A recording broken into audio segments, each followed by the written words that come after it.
Hello dear students and welcome back to my channel. I'm Mrs. Caroline Shaji, your teacher of English. Now we had been discussing direct and indirect speech, and as I remember, I have completed lesson 4. Today we are moving on to lesson 5, and in the previous class, in the previous video, I have given to you some sentences to change from the direct speech to the indirect speech. Now, I hope that you did that work on your own.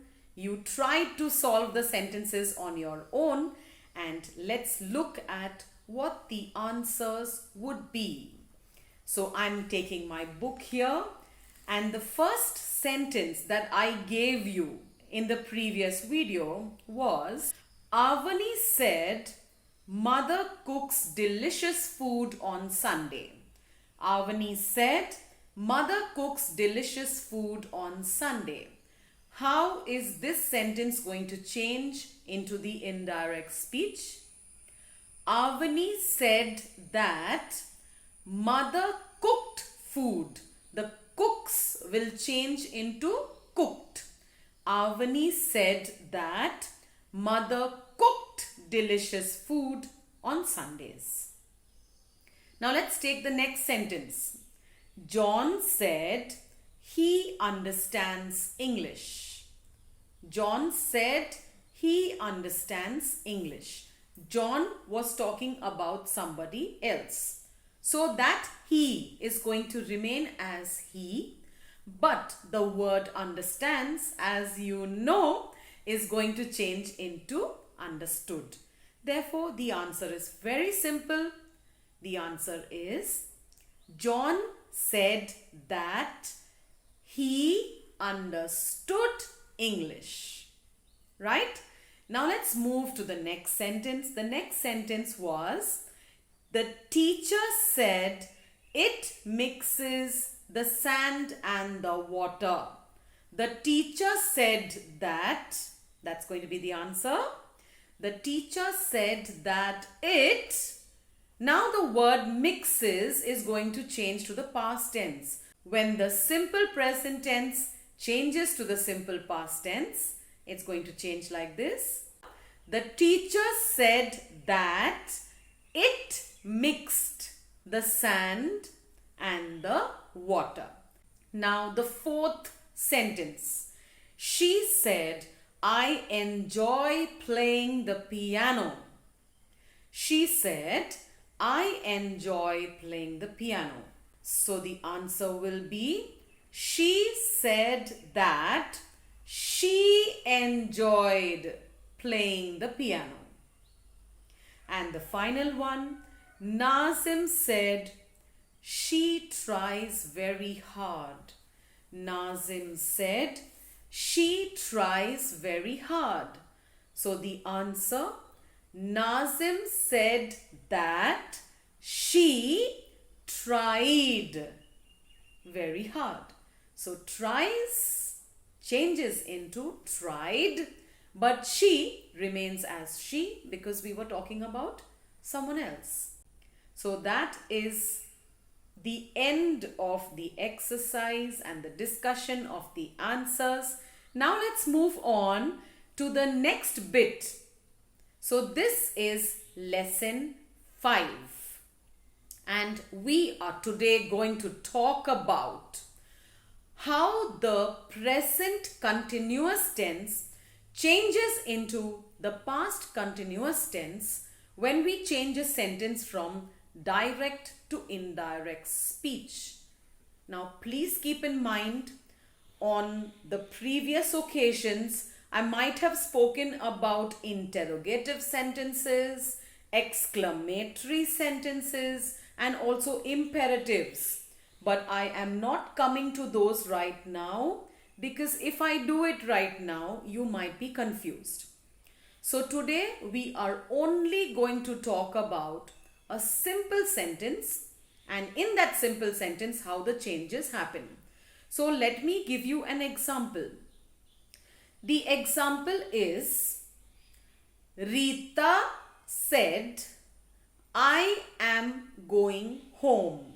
Rita said, I am going home. Now, please keep it in mind. When I am dealing with the present continuous tense, there should be ing in my verb and I can use 3 be verbs. I'm sure that all of you have watched my video on be verbs and therefore you will already know what the be verbs are. So here we are going to play with 3 be verbs. They are am, is and are. And I'm going to take the same sentence so that you will understand better. So just now I said, Rita said, I am going home. How will this sentence change? Rita said that she was going home. If I were talking about a boy, then I would just change that she into he. But this am going is going to change into was going. So once again, Rita said that she was going home. Now let me take the same sentence, Rita said, but I will be changing it a bit in between.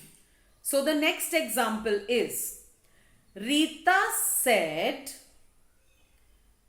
he is going home. Now Rita is talking about somebody else. Rita said, he is going home. Now this is, as you know, is going to change into was. And that's the only change that's going to happen in your sentence. Apart from that comma, which changes into that. You already know this. So the answer, Rita said that he was going home. Now, let me change it a little bit. Rita said, they are going home. Now, we talked about am, we talked about is, now we are coming to are. Rita said, they are going home. So, what do we actually understand? The word are is going to change into were because it cannot change into was. Are is a plural verb, therefore it's going to change into were. So my answer, Rita said that they were going home. So what you can understand is that are changes into were. That's the only thing that you have to change here. She was talking about they, therefore they does not change. If she was referring to herself, for example, I am, then of course that I also has to undergo a change. But in this case, she was talking about they, therefore they remains as they. Got it? So I have a few sentences as a homework exercise for you. Before you watch my next video on direct and indirect speech, you must solve these 5 sentences. There are only 5 to solve. After you solve them, then only should you watch video 6. Till then, I love you and leave you. Bye bye.